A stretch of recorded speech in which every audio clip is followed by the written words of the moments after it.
দুটো খাসি কাটা হয়েছে এবং তার মাংস পিস পিস করে পরিষ্কার করে রেডি করা হচ্ছে রান্না করবার জন্য, কারণ আজকে নিমভোজ।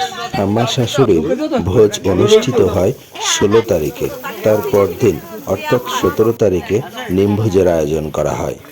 নিমভোজটি আয়োজন করা হয় মূলত কর্মীদের জন্য, আর তারপরে যে সকল আত্মীয় স্বজন ভোজের পরের দিন থেকে যায় তাদেরকে নিয়ে এবং গ্রামের কিছু মানুষজনদের নিয়ে এটি আয়োজন করা হয়। প্রায় 150 জন লোকের আয়োজন করা হয়। রান্নাবান্না শেষে খাওয়া দাওয়া কিন্তু শুরু হয়ে গেছে।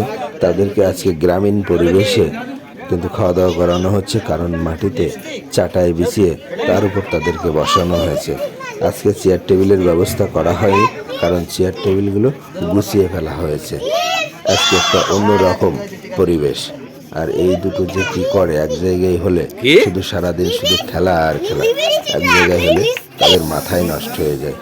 দেখুন, এদিকে আবার বেলুন ফেলানো শুরু হয়ে গেছে, তারা বেলুন নিয়ে খেলছে, আর ওদিকে চলছে খাওয়া দাওয়া। সত্যি এক গ্রামীণ পরিবেশের এই যে খাওয়া দাওয়া সত্যি উপভোগ্য।